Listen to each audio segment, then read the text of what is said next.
Good morning. Good morning. Can you present yourself to us? Sorry, so my name is Bianca Yanini. I am 20 years old. I am an economical psychology student, and I also work part-time in an office. We work with economics, sir, exactly. Yeah. Yes, I'm Rachel. I'm an educator. I work in kindergarten. I'm married and I have 2 kids. Okay, welcome Bianca to this small interview. Tell me, what are the main barriers to achieve gender equality in your workplace? Can you tell us? I think the main barriers are definitely for women to actually be taken serious, because most of the problem is that when you want to speak up, that people don't even give you the opportunity and they don't even take you serious in the first place. So I think that will be the first barrier. And also, like, if you come from a lower category, that you can even like fit into the upper category for them to even like let you into their circle. I think that is the main problem that we have and that we are facing right now. But yeah, I think that is the main problem. Well, good morning, and thank you for giving me the floor to express myself on this very hot subtopic. I will say that the main barrier here is the societal stereotype, the religion, which is one of the highest barriers that we have here. So religion, why? Because here religion plays a very big role in what is going on in the society. I explain myself. In this society, I would like to precise that I am work in the north region of Cameroon. I'm talking about the religion. Islam is one of the main religions here. And gender equality religion is a hint or a stone on the development of gender equality, in the sense that in Islam, for instance, they used to say that the place of the woman is in the kitchen. That is, the woman is trained from birth to be prepared to be a housewife. That is why when you are a woman who is trying to emerge, who is trying to behave differently or do differently, you are not respected. You are not really given your real value in the society. The other barrier, as I was saying, is the societal stereotypes. Societal stereotype in the sense that men always see women as inferior. Whatever a woman can do to prove that she is worth a man, she is always seen as inferior. That is why I was talking about societal stereotypes. As we were saying, in my sector of work, I have to precise that I work in the higher education sector, which means that for a woman, first of all, to get in the milieu, she has at least to have a PhD, which is not given. You see that it is not easy for a woman to access a leadership position, because first of all, you have to go further in your education as a woman or as a human being, first of all, to be in the higher education system. You first have to further your education and go very far, up to the PhD at least, before you can be recruited as a lecturer. And apart from that, even those who have the other personnel who are recruited on the, at least must have a baccalaureate. And you see that in a society like this, where stereotypes are very strong, it is difficult for a woman to further her education to have at least a GCE advanced levels. Do women have the same opportunity as men to access leadership position? Yes. Women, they have it is more of women. So my own side, the men, they have the opportunity to have the same position as women, because they consider the workers according to their level of education and their experience at work. That's a good question. I think my boss is going to say yes, but the reality does not really look like that, because for women, we don't really have the same opportunities. Like for me, for example, I have to work 2 times more than a man. For example, when I look at my male colleagues, they don't really have to work that much as I do. And sometimes I find myself working till, I don't know, at 9 p.m. and they already closed at 6. And so basically it's not the same opportunity. Like we have to work harder and stronger to achieve this goal. Yeah.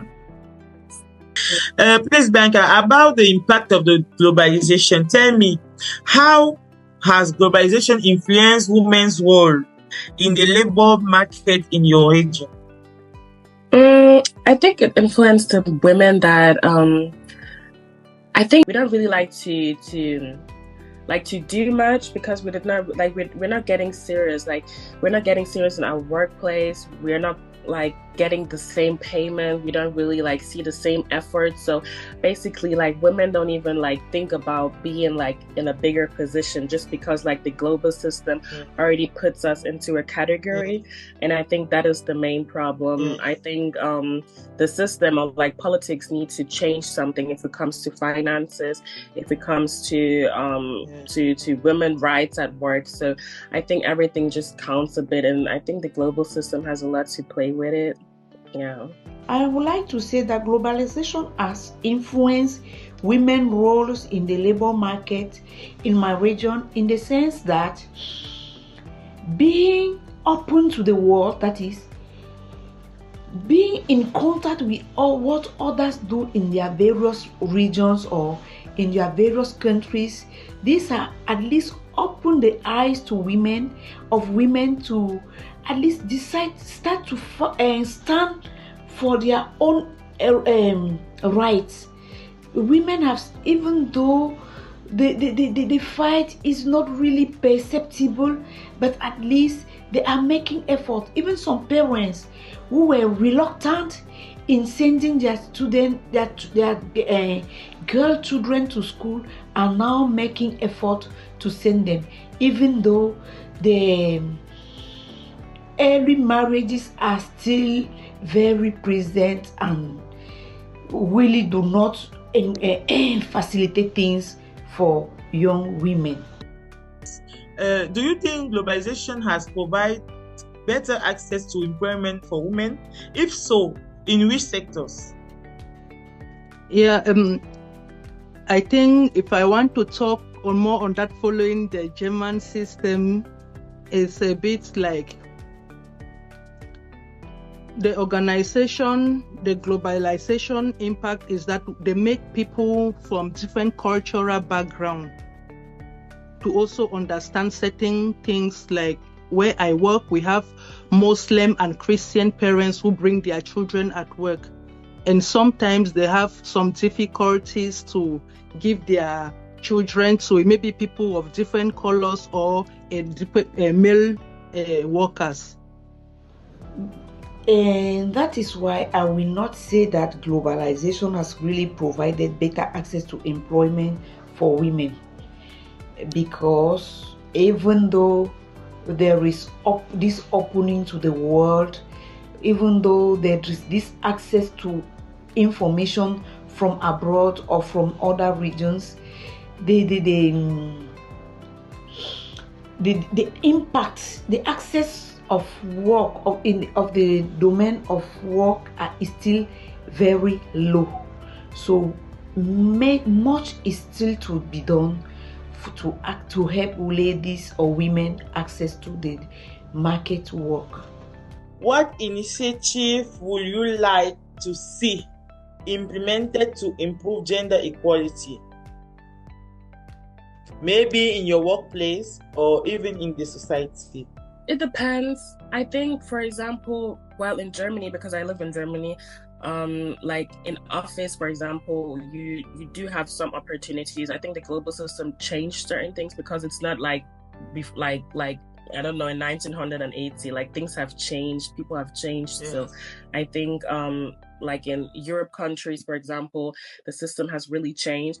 But like if you look at for example, Africa, I don't really think that anything changed in a massive way, because like women already get themselves happy with the bare minimum, and over here you can actually you have a voice, so you can actually change something. So I think there is a difference. It depends where you're from, to be honest. I can't really talk about the entire global system. Yeah. Okay, Bianca, thank you. Another question: what specific challenge do women face in competing in the global labor market? Well, as I just mentioned, to be taken serious, also like women face a lot of challenges if it comes to their sexuality, because when we look at so many countries, mostly they get sexualized because of their woman being. And Yes. also I don't know, for example, when a woman wants to present a project, it's not being taken serious because it's a woman that has presented it, it's a woman that has this idea. So I think that is a very, very big challenge. Yeah, a very big one. Yes. Mm-hmm. A very, very big challenge. I agree with you. Okay, Bianca, we will talk about stereotype and cultural norms. What gender stereotype persists in your organization or industry?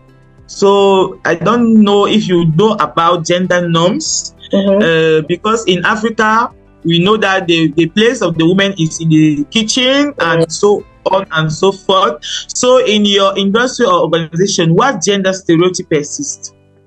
Well, something I like about our organization or my working place is that we don't really have gender roles. We try to treat everyone with the same norms and everything. So you will not find someone saying, okay, a woman has to do this and a man has to do that. No, everyone has their work and it needs to get done. But I'm not going to lie. Sometimes, our boss, he might ask, for example, a woman to get him coffee or something to eat than a man. So you would just feel a bit discriminated as a woman. So even though they don't speak it out loud, you still feel it that you're under their level as a woman. But normally you don't really have that, but you still feel it somehow. Yeah. Okay. So if I understand well, men and women have the same rights. Yes.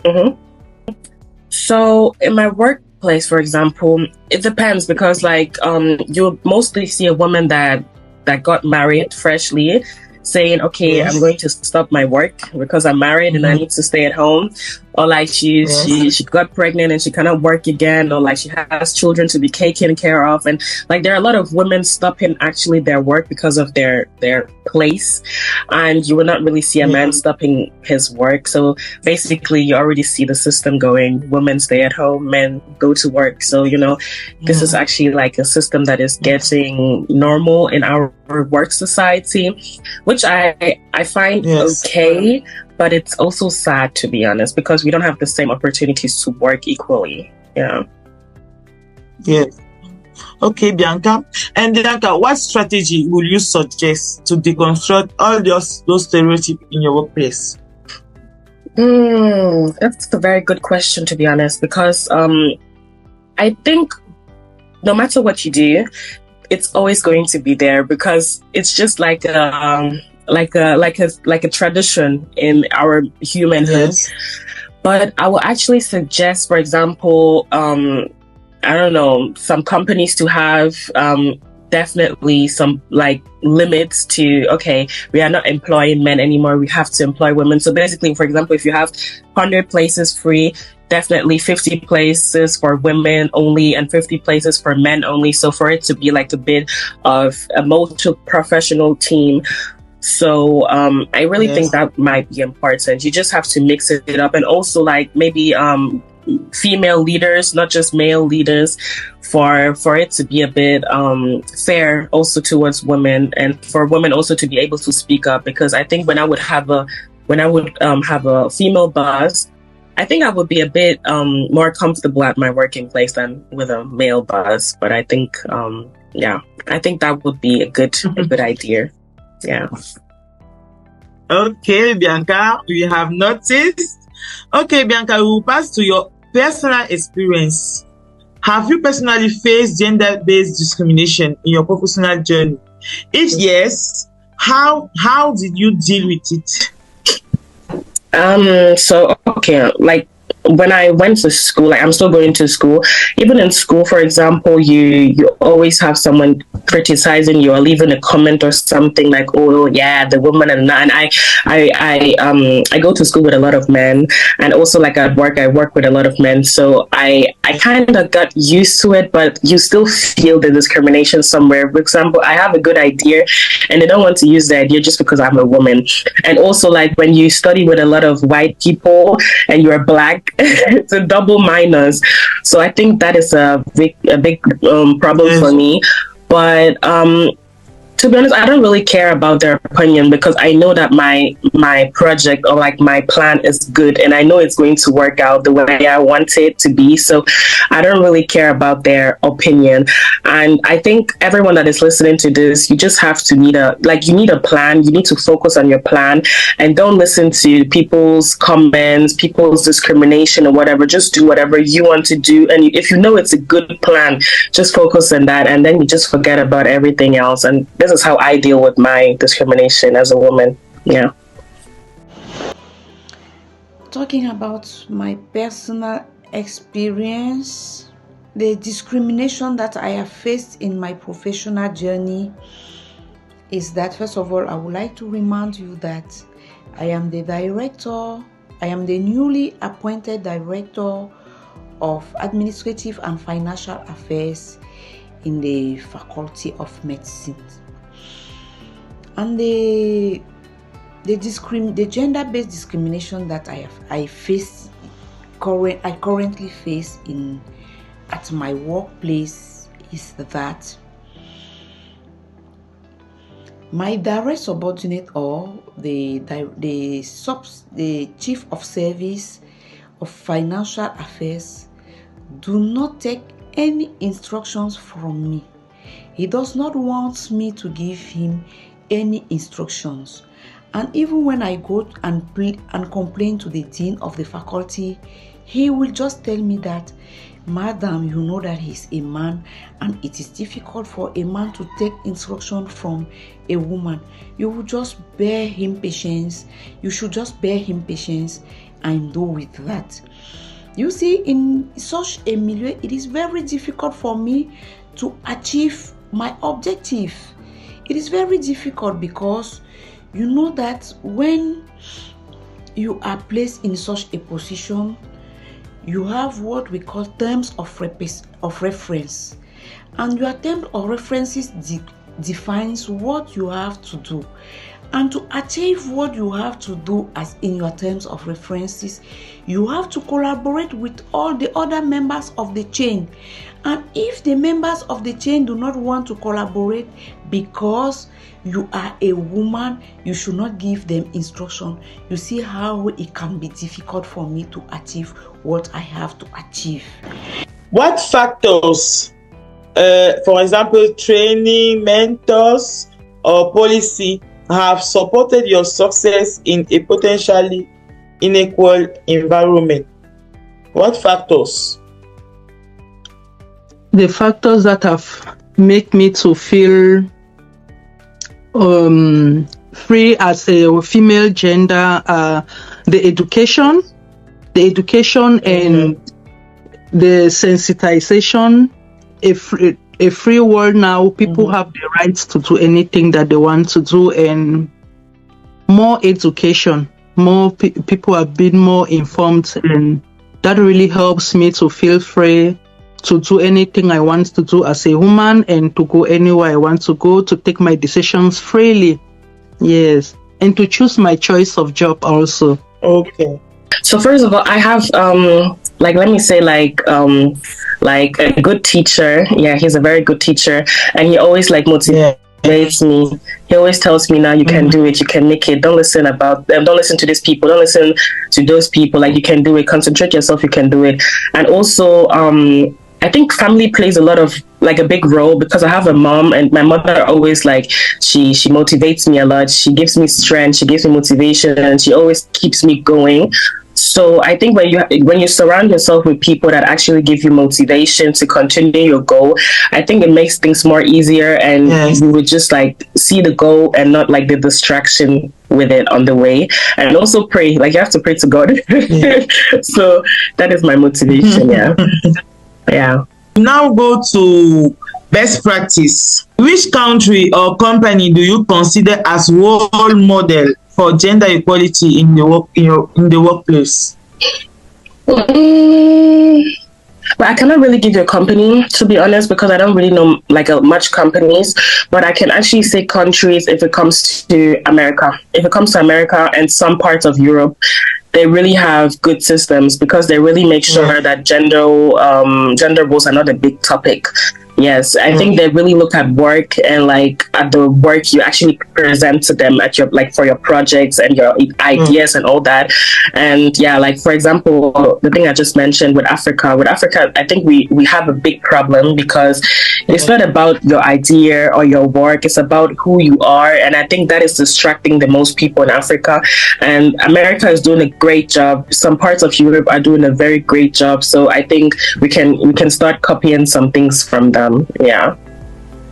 Which country do I consider? Or company, countries or company do you consider as role models for gender equality? I will choose my own educators. Teachers, they don't always separate that they need only male or female teachers. They always need they choose employ them without discrimination. Yes, so I will choose my sector, the educator sector. Yes, so I see them like a role model of gender equality. Yeah. Now, in the end of our interview, you have a word to end this interview. A word to the government of Africa.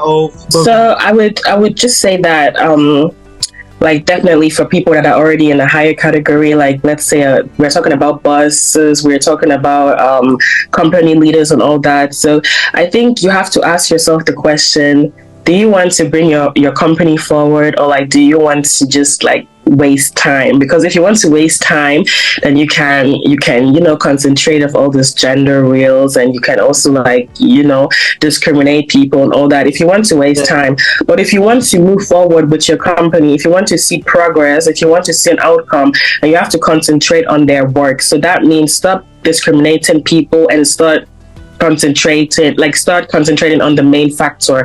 I think that would be my advice. And also like you always have to ask yourself, the thing that you are doing, is it a good thing to discriminate someone? Is it a good thing to make someone feel uncomfortable at their working place? Because they're actually working for you. Like it's actually your benefit. So if you make the person feel uncomfortable, it's not going to make sense. Also, I would advise people to really bring new strategies in if it comes to work life, if it comes to school life, or like the thing to be very like controlled and also very strict, as I just mentioned, because I feel like people are just like too comfortable with school and also with work. And I think you just have to be a bit stricter to get like good results. So that would be my advice to everyone. Yeah. The role the government play in promoting gender equality is the equal rights and equal opportunity, like the salaries. For example, I can say male or female, we've got the same salary depending on our level and the years of working experience. And for male and female parents that they have children at home, it's very equal. We are being treated equally. We have the same sick leave that if the child is sick, the male or the female, they have equal days that they can go and take care of their children at home when they are sick. I think trade unions play a very great role in promoting gender equality at workplace, in the sense that they are the one fighting for the interests of the employees, and these trade unions are the one taking up the problems of the base. What concrete action should be taken to close the gender gap in the workplace? The concrete action to close the gender gaps is to see that all companies should have enough men and the same as enough women working together. And the teamwork, the groups, they should always be mixed with genders. It should not be like, this is a male, only male have to work here, only female have to work here.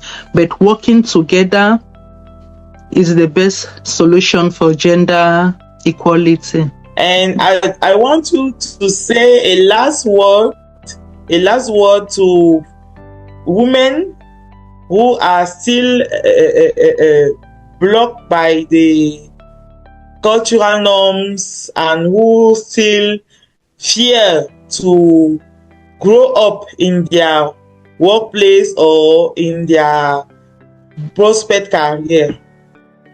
Yeah. Yes. I want to encourage all the women that no matter your background, religion background or cultural background, stand for yourself and choose to do what you love to do most. Learn your favorite job and do it, because the only happiness is you. You are your happiness, and you are the only one who can make yourself happy. And if you choose your best job, the job you love to do most, then you will enjoy it, and even those around you will also feel it. So stand for yourself and do what you love to do most. Thank you. Okay, Rachel, thank you very much. We have ended our interview, and I say to you, take care of yourself. Continue to sensitize in your environment for gender equality, and take care of your family. Thank you very much. Oh, thank you very much also.